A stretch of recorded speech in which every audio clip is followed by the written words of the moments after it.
ሰባ ዘመን መከራ አሳልፎ የሰጣቸው ሁለት ክፋት መስራታቸው ነው። በጣም ብዙ ዓመት ኢትዮጵያ እየተሰቃየች ነው።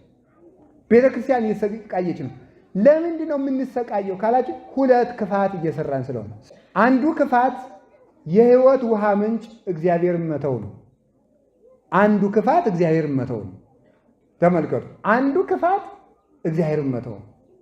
አንዱ ክፋት የሕይወት ውሃ ምንጭ እግዚአብሔርን መተው ነው።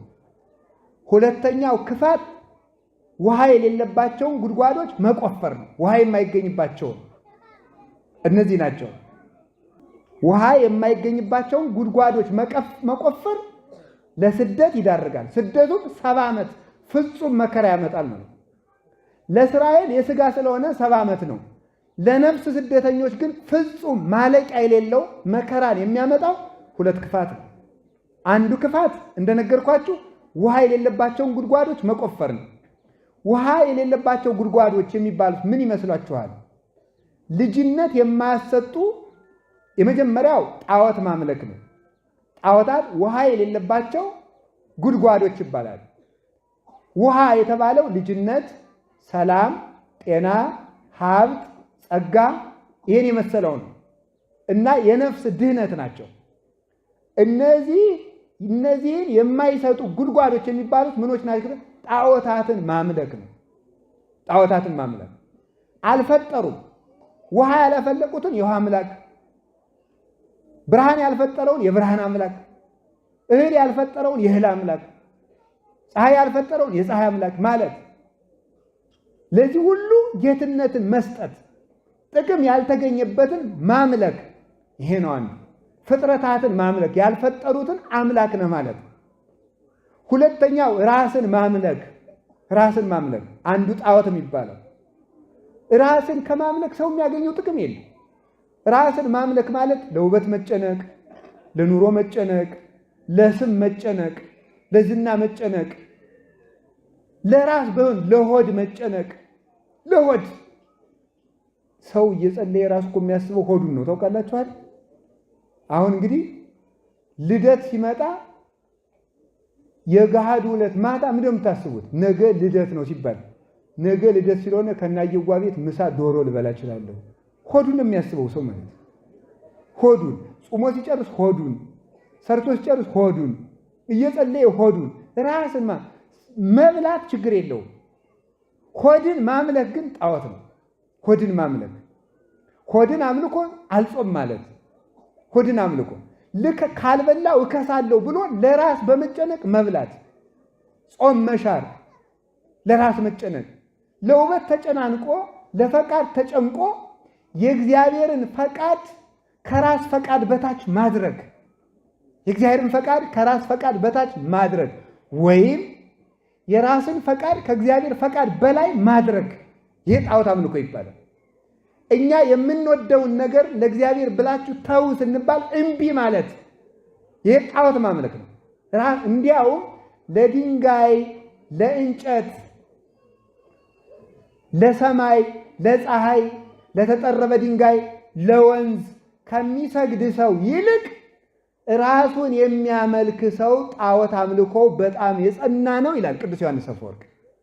ራሱን የሚያመልክ ሰው ምክንያቱም ይላል ለወንዙ፣ ለተራራው፣ ለድንጋዩ የሚሰግዱ ሰዎች የሚሰውት ከብትና ላም፣ በግ፣ ፍየል ነው።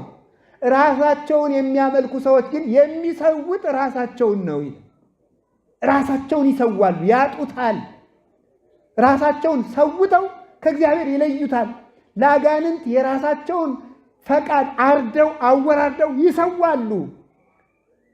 ለጠንቋይ ለጋኔን በሬ ከሚያርድ ሰው ይልቅ ራሱን በኃጢአት አርዶ ለአጋንንት የሰዋ ሰው ጣዖት አምላኪ ነው። ይሄ ጣዖት ሃይማኖትን መካድ ማለት ይሄ ነው። በክርስቶስ አላምንም ማለት ይመስላችኋል?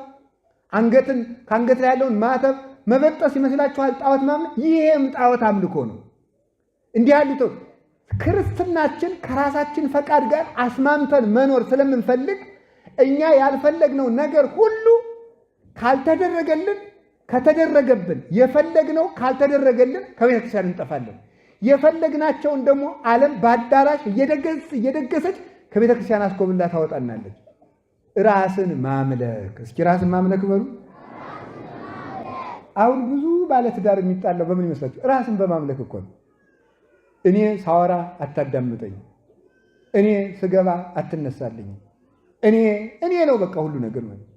እኔ ስናገር አፋፌን ትለኛለች፣ እኔ የምለብሰው ነገር ሁሉ ደስ አይላትም፣ እኔ በቃ እኔ ነው ነገር ሁሉ ማለት። እኔነት ነው የሚያጠፋን ማለት ነው። ጀግና ማለት ኃጢአትን ያሸነፈ ክርስቲያን። እኛ ጀግኖቹ፣ እኛ ምናምኔዎች፣ እኛ ምናምን ብስላል የምትጨምሩት ነገር የለም። ጎንደር ብትወለድ፣ ጎጃም ብትወለድ፣ አዲስ አበባ ብትወለድ፣ ኢየሩሳሌም መወለድም አላጸደቀም። በክርስቶስ ማመን ብቻ ነው የሚያጸድቀው ማለት ነው። ራስን አምልኮ ሰውን መናቅ፣ ለኛ የሚሰማን ሌላው እንደሚሰማን አለማሰብ፣ ዘረኛ መሆን፣ በህሊናችን ተነቅሎ መጥፋት አለ። ዘረኞችን የሚጠላ ሰው ራሱ ዘረኛ መሆን የለበትም። ራስን ማምለክ። እነዚህ ሁለት ክፋቶች ውስጥ አንዱ ጣዖት ማምለክ ነው። ጣዖትን ከማምለክ እግዚአብሔር ይሰውረን። ጊዜ ሊኖረን ይገባል። ለእግዚአብሔር ስንጨነቅ እግዚአብሔር ለኛ ያስባል። አንተሙ ለእግዚአብሔር ወእግዚአብሔር ለክሙ፣ ቅዱስ ጳውሎስ ሲናገር እናንተ የእግዚአብሔር ናችሁ፣ እግዚአብሔርም የእናንተ ነው። እናንተ የእግዚአብሔር ናችሁ። ምኖቹ ነን? ፍጥረቶቹ። ምኖቹ ነን? ባሮቹ። ከፍ እያልን እንግዲህ ምኖቹ ነን? በጎቹ። ምኖቹ ነን? ወዳጆቹ። ምኖቹ ነን? ልጆቹ። ምኖቹ ነን? ከዚህ በላይ አካሉ ነን። በእውነቱ ሕዋሳቱ ነን። በደሙ የገዛን ገንዘቦቹ ነን። ንሕነ አባል ወውእቱ ርእስ ይላል ሊቁ ቅዱስ ዮሐንስ አፈወርቅ። እሱ ራሳችን ነው፣ እኛ ደግሞ እጆቹ እግሮቹ ነን። የክርስቶስ ሕዋሳት ነን። ለዚህ አካል ራሱ ይጨነቅለት። ለዚህ አካል እኛ የክርስቶስ ሕዋስ ከሆን ራሳችን እሱ ከሆነ እሱ ያስብልን። እኛ እሱ እናስብ፣ እሱ ለእኛ ያስብልን። ማድረግ ያለብን ይሄ ነው። እኛ ስለ ራሳችን ስናስብ ግን አንተ ለራስህ አስበህ የምትበቃ ከሆነ ሲደክመን ብሎ እግዚአብሔር ዝም ይላል። ሲደክመን ከስረን እንመለሳለን። ዝም ሲለን እሱ ረድኤቱን እንኳን ፊቱን አንድ ደቂቃ ቢያዞር ሁላችንም እንጠፋለን። ማድረግ ያለብን ይሄን ነው። ከቃሉ ጋር ናችሁ። እግዚአብሔር ከሁላችን ጋር ይሁን። ራስን ማምለክ፣ መመጻደቅ፣ መሳደብ ከሰው ጋር አላኖረን ያለ ራስን ማምለክ አይደል? ከሰው ጋር አላኖረን ያለ እገሌ ተከናንሞኝ አልፏል። ቢያልፍሳ እገሌ ተፍቶብኝ አድሯል። ለምን አይተፋብህም? ክርስቶስ ላይ ፊቱ ላይ ተተፍቶበታል። አንተ ላይ መሬት ላይ ነው የተተፋው። ቢደረግሳ እኛ እንዲሁ ሰው አለ ርቱ ሃይማኖት የተባለ የቤተክርስቲያን ሰው ሆይ አንተ ክርስቶስ ሆነ ቢሆን ይሁዳ ደህና ዋልክ ሲል ምን ታደርገው ነበር ይላል። እኔ ግን በጥርስህ የምትነክሰው ይመስለኛል ይላል። አንተ ብታውቅ ኑሮ ማለት እግዚአብሔር ቸርነቱ ሁላችን በልባችን የምናስበውን እርስ በርሳችን እንዳንተዋወቅ ማድረጉ ነው። ይህ በጣም ትልቅ ቸርነት። ብንተዋወቅ ኑሮ እኮ ተገለባብጠን እናልፍ ነበር። ምክንያቱም አሁን አንዱ ሰው እኔን ደህና ሰነበቱ አባ እያለ በውስጡ ሌባ ሊለኝ ይችላል። አሁን ያን አላውቅበትም። አያችሁ፣ ያን ስለማላውቅበት በሰላም እንኖራለን።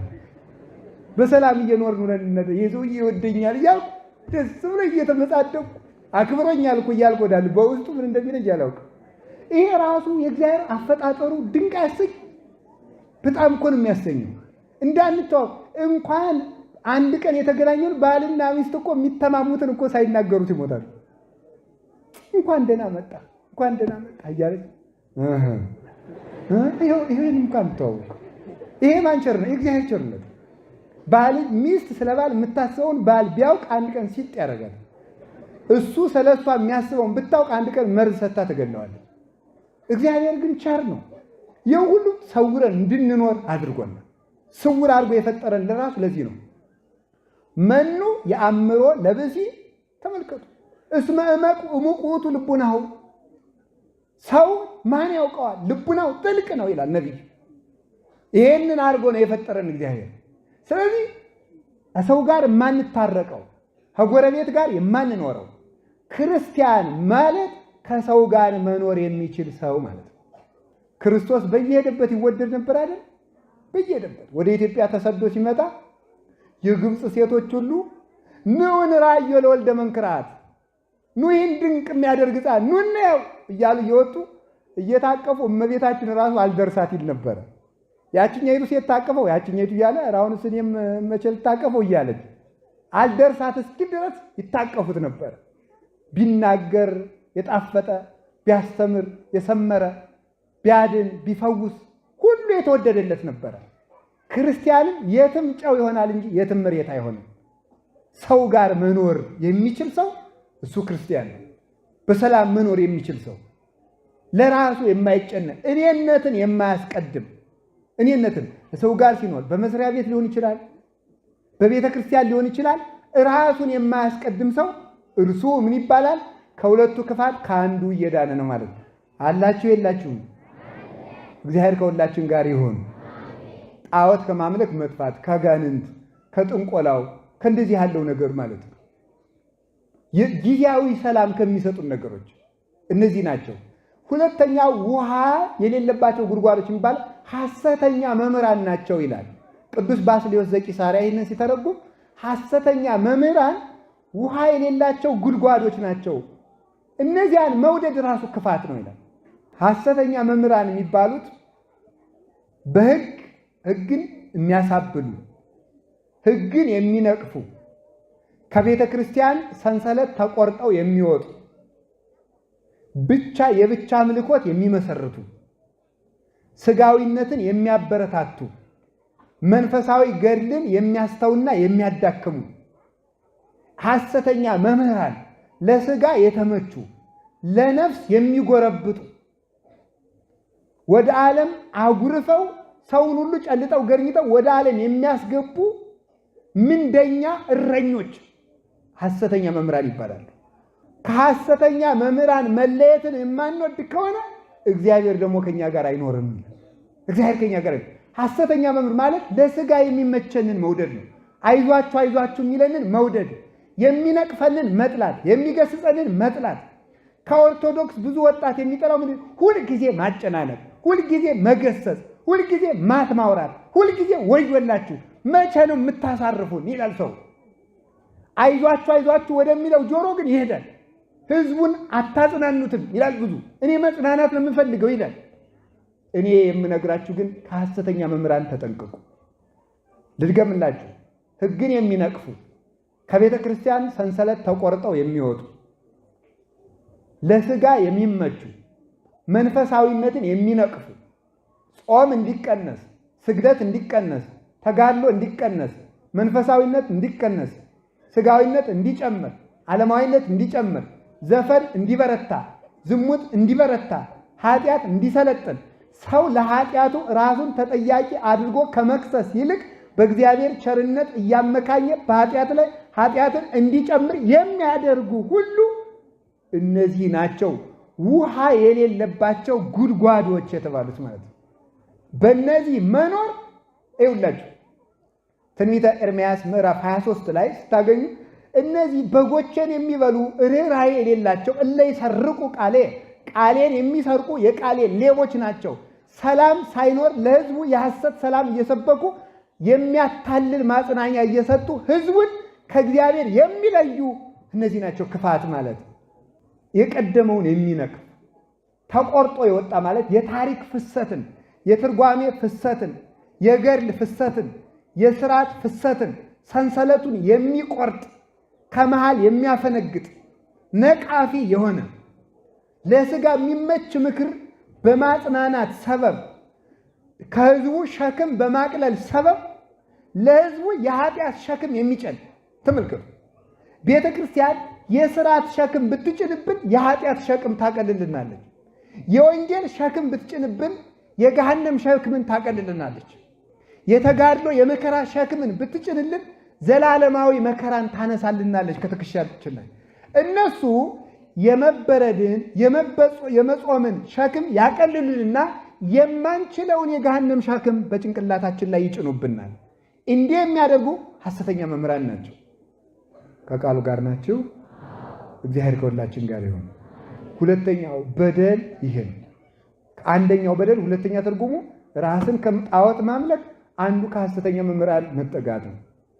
ሶስተኛ ስጋዊነትን መውደድ ነው። ስጋ ብቻ ከሆነ ይጠፋል ማለት ነው። በደል ነው ይሄ። ስጋ ይኸውላችሁ መንፈስ የሚባለው ህሊና ማለት ነው። አይምሮ ማለት ነው። ሌላም ትርጉም አለ። አይምሮ ህሊና ማለት ነው። ህሊና መንፈስ ይባላል። መንፈስ የተጨነቀ ሲል አንድ ሰው ህሊናው ማለት ነው። ስለዚህ ህሊናው የሚገባውን የሚያስብለት ሰው፣ ህሊናውን የሚያዳምጥ ሰው ይባላል። ነፍስ ነፍስ ናት።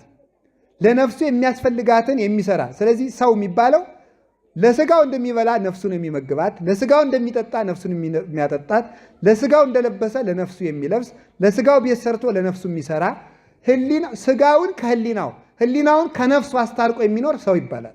ስጋ ብቻ ለነፍስ አለመኖር ማለት ነው። ለነፍስ አለመኖር በደል ነው። አንድ በደል ማለት ይሄ ነው። የሰው ገንዘብ ላሰርቁ ትችላላችሁ። የሰው ገንዘብ ላሰርቁ ትችላላችሁ። የሰው ሚስት ላዘሙ ትችላላችሁ። ላታመነዝሩ ትችላላችሁ። ጣዖትም ላታመልኩ ትችላላችሁ። በሐሰት ላትመሰክሩ ትችላላችሁ። ስጋ ብቻ መሆን ግን በደል ነው። ስጋ ብቻ መሆን፣ ህሊናን በትምህርተ እግዚአብሔር አለመመገብ፣ ለነፍስ የሚገባትን አለመስጠት፣ መልካምን አለማድረግ በደል ነው። አንዱ በደል የሚባለው ይሄ ነው። ስለዚህ ምን አለ?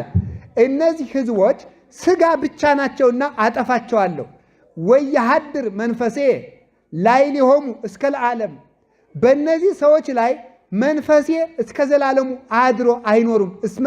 እስመ ሥጋ እሙንቱ፣ ሥጋ ስለሆኑ መንፈሴ በእነሱ ላይ አይኖርም።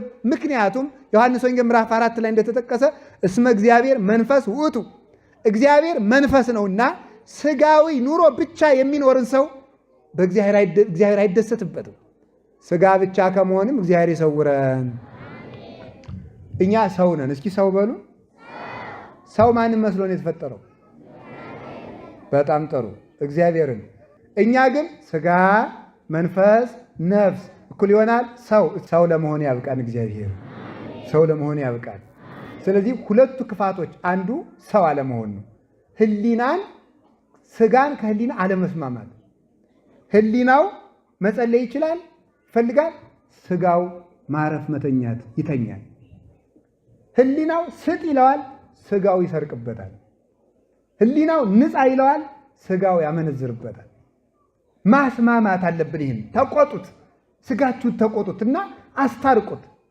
ሽማግሌ ደግሞ ካህን አለላችሁ፣ ንስሐ አባት ያዙና አስታርቁ። ሶስተኛ አላችሁ። የመጨረሻው አንዱ ክንፍ ክፋት መስራት ማለት ከሁለተኛው ክፋት አንዱ ክንፍ ምንድን ነው? የማይረቡ ነገሮችን መውደድ ነው። እስኪ ቀለል ያለው የማይረቡ ነገሮችን ልንገራችሁ። ለምሳሌ ከሰው ሱቅ ደጃፍ ዶ ተጎልቶ መዋል። እንዲህ በጣም እኮ አስደናቂ እኮ ነው። ቀላል ይመስላችኋል? ውጭ ብሎ ሰውየው እየሸጠ ነው።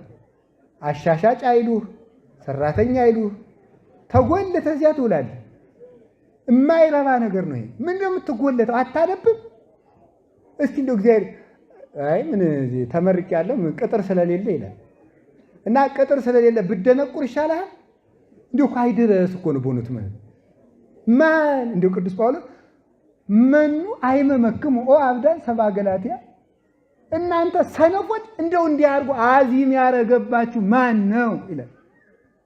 አረ እንደዚህ ያለ አዚም ያስተማራችሁን ሰው ለወቀውና እኔን የሚያስተምረኝ ብሎ ሲሳለቅባቸው ነው ይላሉ ሊቃውንቱ።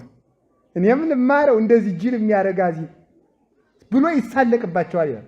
ቁጭ ማለት አላችሁ። እግዚአብሔር ከሁላችን ጋር ይሁን። ሁለተኛ ደግሞ ቤተክርስቲያንን ትቶ ደግሞ ወክ ማድረግ በጣም ቀላል ይመስላችኋል? ጀለል አስፋልት ማሞቅ ማለት የማይረቡ ነገሮችን እናንተ ሳቁ። እውነቴን ነው፣ ግን እውነት ነው የምነግራችሁ። መጽሐፍ አንብ የለም ፌስቡክ ላይ አሁን ብዙ ቦታ 1 2 3 ጉባኤ ላይ ተናግረዋል። አሁንም ደግመዋል። በ21ኛው ክፍለ ዘመን አንድ ተናጋሪ በጣም ትልቅ አባት የተናገሩ ነው። በጣም ደስ ያለኝ ስለሆነ የትም ደግመዋል። በ21ኛው ክፍለ ዘመን ሰይጣን ሰዎችን የሚያጠምድበት ዋና መንገዱ ከራሳቸው ጋር እንዳይሆኑ በማድረግ ነው ይላል። ከማን ጋር እንዳይሆኑ? ምን ይላሉ እሳቸው? የእሳቸው ንግግር ነው፣ ይቅርታ አድርጉልኝ። ይኸውማ በሞቴ ከፌስቡክ የተረፈውን ለዩቲዩብ፣ ከዩቲዩብ የተረፈውን ለጉግል፣ ከጉግል የተረፈውን ለቴሌግራም፣ ከቴሌግራም የተረፈውን ለዋትሳፕ፣ ከዋትሳፕ የተረፈውን ለኢንስታግራም፣ ከኢንስታግራም የተረፈውን ለኮሊንግ ለመደወል፣ ከመደወል የተረፈውን ለቴክስት፣ ከቴክስት የተረፈውን ለቴሌቪዥን እኩል ይሆናል ሰውየው ዕቃ ማለት ነው። ምን ይሆናል እንግዲህ ይሄ ሰው? ይሄን ምንድን ነው የሚያስበው? እስቲ ይሄ ምንድን ነው የሚያስበው? እውነቴን ነው የምነግራችሁ ማለት ነው። ለማይረቡ ነገሮች ለምንድነው ጊዜ መስጠት? ለስድብ ለምን ጊዜ ነው? አንዱ ብድግ ያደረግና ርዕስ ይሰጥና በዩቲዩብ ወይም በፌስቡክ እንትና በጣም ጀግናው እንትናችን ጠቅላይ ሚኒስትሩን ልክ ልካቸውን ነገራቸው። እኛ ልክ ልክላቸውን ቢነግራቸው ባይነግራቸው ውሃ ይገባልን፣ መብራት አይመጣልን። ቁም ነገሩ እሳቸው ይስሩልን ነው እኛ የምንፈልገው ማለት ነው። ስድብ አዳምጣ አትበላ አትጠጣ፣ ጊዜን መግደል ማለት ታይሚዝ ሲንገሩ በእንግሊዝኛ ኖ ታይሚዝ ላይፍ ነው አይደለም። ጊዜ ወርቅ ነው ሳይሆን ጊዜ ህይወት ነው። እስኪ በሉ ጊዜ ህይወት ነው በሉ። ጊዜ ህይወት ነው። የማይረቡ ነገሮችን መውደድ፣ በማይረቡ ነገሮች ጊዜን ማባከን። ስሩ እስቲ በሙሉ ዝም ብለን እንስራ። አንድ ሰው ቢያንስ ከሌሊቱ 6 ሰዓት እስከ 10 ሰዓት መጸለይ ያለበት ከስንት እስከ ስንት? ቢያንስ እስከ 6 እስከ 10 መጸለይ ያለበት። ቢያንስ እንኳን ቢሆን 2 ሰዓት ሌሊት መጸለይ ያለበት። 2 እሺ። እንተኛ እንጸልይ። አቤት አሁን ስጋ ምን ይላል? ለጥ ተኛ። ጥያቄ ከእንቅልፌ ምን አተርፋለሁ? እስኪ በሉ ሁላችሁም ከእንቅልፌ በሉ። አይዟችሁ ከእንቅልፌ ብንጸልይ እናተርፋለን፣ ሰላም እናተርፋለን፣ እግዚአብሔርን ትርፍ እናደርጋለን፣ እናገኘዋለን። ህይወታችንን ከመከራ እናተርፋለን። ጌታ ምንድን ነው ያለ? ወደ ፈተና እንዳትገቡ ተግታችሁ ምን በሉ ነው ያለ። ስለዚህ ስንጸልይ ከመከራ እንድናለን ማለት ነው። ከመከራ እንድናለን። አውሬ ሊበላን ቢመጣ አውሬውን ይዘጋልናል እግዚአብሔር። ከለትኪት ከዘመን መቅሰፍት ያድነን የሚሉ አባቶች አድነን እግዚኦ እምለትኪት ወባልሃንም ኩሉ መንሱት የሚሉት ለዚህ ነው።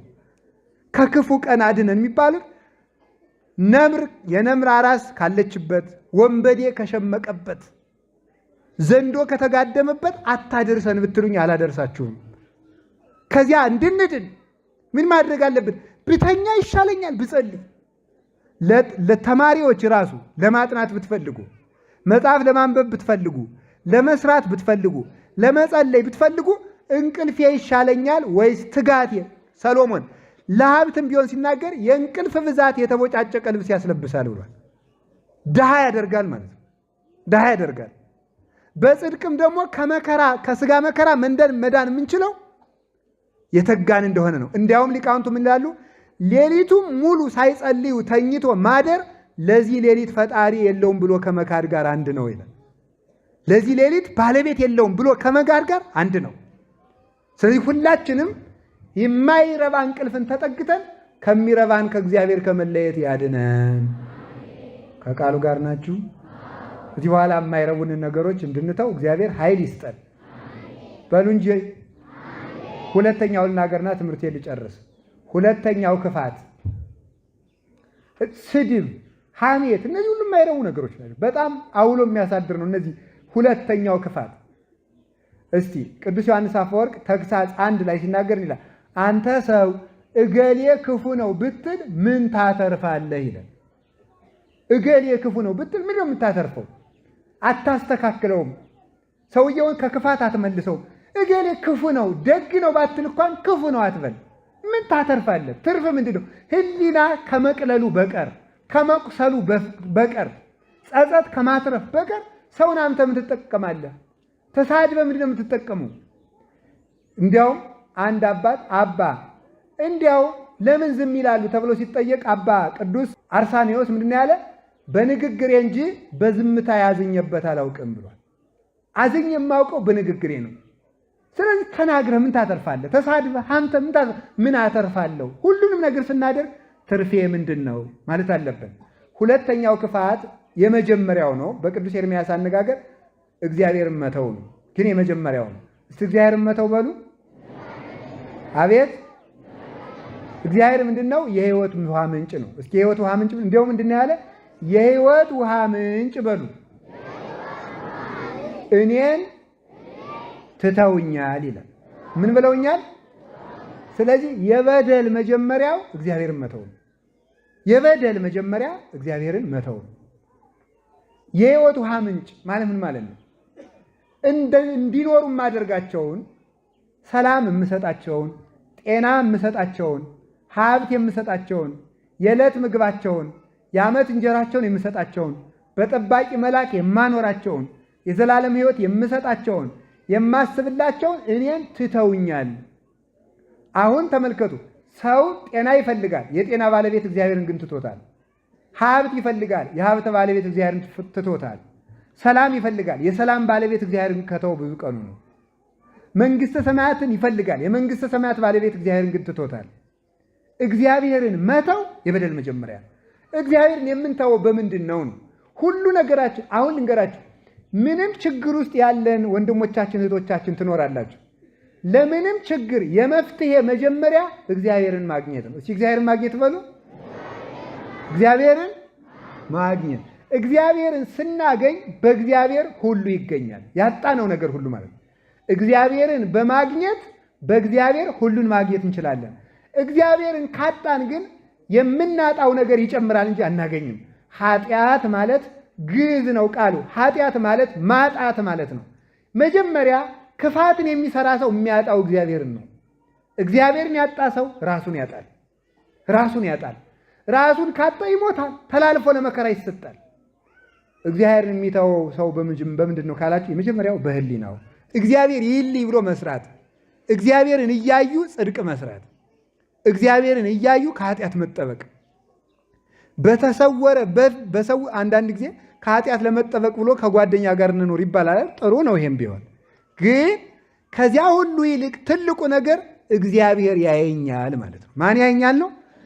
ቤት ዘግተን ኃጢአት ልንሰራ ስንል እግዚአብሔርን ማየት፣ ልንሰርቅ ስንል እግዚአብሔርን ማየት፣ ሰዎች ሳያስቡብን ደጉ ነው ተቀምጠው ሳለ እኛ ክፋት ስናስብ እግዚአብሔርን ማየት። እነሱ ልቤን አያዩ፣ እግዚአብሔር ግን ልቤን ያያል ማለት። እግዚአብሔርን የትም ቦታ ማሰብ፣ በፍርሃት ጊዜም እግዚአብሔርን ማየት፣ በጸሎት ጊዜም እግዚአብሔርን ማየት። አንድ ትልቅ የበረሃ አባት ሲናገር ምን ይላል? ወዳጄ ትልቅ ሰው ልልህ የምችለው በጸሎት ጊዜ ልብህን ከእግዚአብሔር ጋር ያገኘሁት እንደሆነ ነው ይላል። ልብህን ከእግዚአብሔር ጋር ማግኘት ማለት ነው ስንጸልይ ፊት ለፊታችን እግዚአብሔር እንዳለ ማሰብ ማለት። እግዚአብሔር ፊት ለፊታችን እንዳለ ካሰብ ሕዋሳታችን ተሰብስቦ መጸለይ ይቻለዋል። ስለዚህ ሁልጊዜ እግዚአብሔርን የትምና መቼም ማየት ከኃጢአት ይጠብቃል። ስለዚህ በህሊና እግዚአብሔርን ማየት። እስቲ እግዚአብሔርን ማየት በሉ። ይሄንን መተው ማለት ነው። ይሄንን መተው እግዚአብሔርን አሁን ሰው ሰንበት ተማሪ ሲሆን፣ በጽዋ ማህበራት ሲሆን፣ ቤተ ክርስቲያን የተወሰነ ዓመት ከቆየ በኋላ እግዚአብሔርን ማየት ይተዋል። እግዚአብሔርን ማየት ይተውና አገልግሎቱ ስራ ይሆንበታል። እግዚአብሔርን እያየ ሳይሆን ከዚያ በኋላ ልማድ ሆኖበት ማገልገል ይጀምራል ማለት ነው። ልማድ ይንቀሳቀሳል፣ ይለፋል፣ ይደክማል። እግዚአብሔርን እያየ ግን አይደለም፣ በስሜት ነው የሚያገለግለው። አሁን ተው ማለዳ የጥምቀት ወጣቶች ታቦቱ የሚሄድበት አስፓልቱን ሲያነጥፉትና ማታ ቢራ ይጠጡና በቢራው ጠርሙስ መከሳከስ። ምክንያቱም ሲያገለግሉ የነበረው እኛ ኦርቶዶክሶች እያሉ ነው የሚያገለግሉት እንጂ እግዚአብሔርን እያዩ አይደሉም። እግዚአብሔርን ማየት ከክፋት ይጠብቃል። መድኃኔ ዓለም ከክፋት ይጠብቀን። እግዚአብሔርን ማየት አንዱ እሱ ነው። እግዚአብሔርን በህሊና መርሳት እሱ አንዱ ነው። ሁለተኛው እግዚአብሔርን የምንተወው ሲባል በአካል እግዚአብሔርን እንተዋለን። እስኪ በአካል በሉ። በእጅ ሰው እግዚአብሔርን ይተዋል፣ በእጁ ኃጢአት እየሰራ። በአፉ እግዚአብሔርን ይተዋል፣ ክፋት እየተናገረ። በእግሩ ይተዋል፣ ከእግዚአብሔር ቤት ሳይመጣ በመዋል። በልቡ እግዚአብሔርን ይተዋል፣ ክፋት በማሰብ። በሰውነቱ ላይ ኃጢአትን አንግሶ በማኖር ሰው ከእግዚአብሔር ይለያል። ስለዚህ ከእግዚአብሔር መለየት የሚባለው እግዚአብሔር መተው የሚባለው ኦርቶዶክስ መሆንን መተው ብቻ አይደለም፣ ወይም ማተምን መመጠስ ብቻ አይደለም። ስጋን ለኃጢአት መሸጥ እግዚአብሔርን መተው ይባላል። እግዚአብሔርን መተው አንዱ እሱ ነው። እግዚአብሔርን ሌላ ሰው በምን ይተዋል ካላችሁ፣ በሕግ ይተዋል። እስኪ በሕግ በሉኝ። በምን? ሕጉን መተው እግዚአብሔርን መተው ነው። ሕጉን መተው፣ ሕጉን የተውን ዕለት እግዚአብሔርን እንተዋለሁ። እመቦ ዘአቀበ ቃሌ አነ ወአብ ንመጽእ ኀቤሁ ወንገብር ምዕራፈ ውስቴቱ። ቃሌን የጠበቀ ሰው ቢኖር ዮሐንስ ወንጌል ምዕራፍ 14 ላይ ቃሌን የጠበቀ ሰው ቢኖር እኔም አባቴም መንፈስ ቅዱስም መጥተን እናድርበታለን እንዳለ። ሕጉን መተው፣ ሕጉን ማቃለል፣ ከሕግ መውጣት፣ ሕጉን መናቅ፣ ያለ ሕግ መጾም፣ ያለ ሕግ መብላት፣ ያለ ሕግ ማግባት፣ ያለ ሕግ መኖር፣ ያለ ሕግ መተዳደር ከሕግ እግዚአብሔር መተው እግዚአብሔርን መተው ይባላል።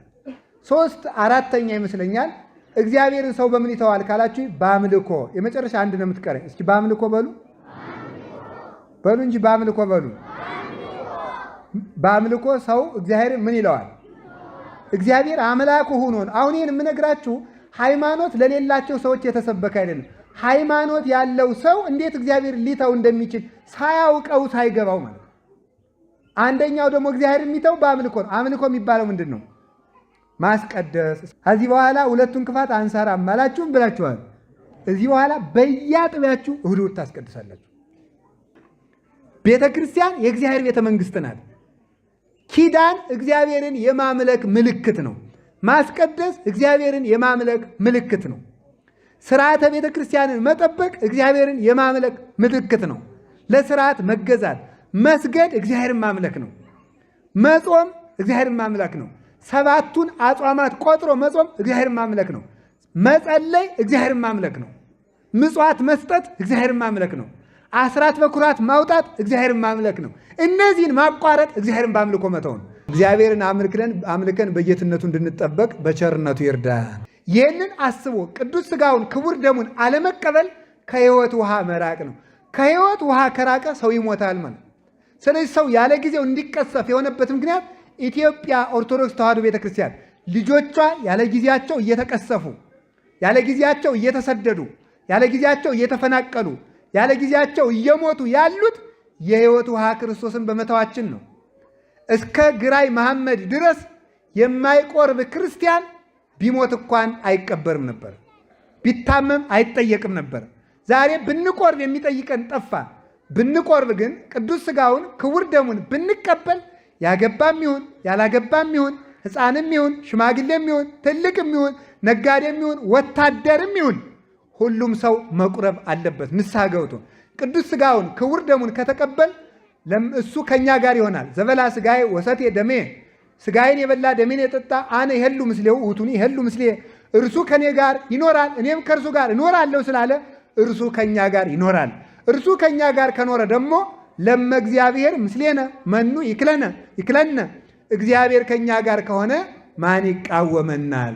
ስለዚህ ቅዱስ ሥጋውን ክቡር ደሙን ተቀብለን ዘላለማዊ ሕይወትን ለመውረስ ያብቃል። ስለዚህ መድኃኒታችን ኢየሱስ ክርስቶስ ለሁላችን ሰላም ሊሰጥ የታመነ ነውና ሁለትን ክፋቶቻችን አስወግደን ቅዱስ ሥጋውን ክቡር ደሙን ተቀብለን ዘላለማዊ መንግሥቱን ወርሰን ለመኖር ያብቃል። ያስተማረን እግዚአብሔር ስሙ የተመሰገነ ይሁን። ወስብሐት ለእግዚአብሔር።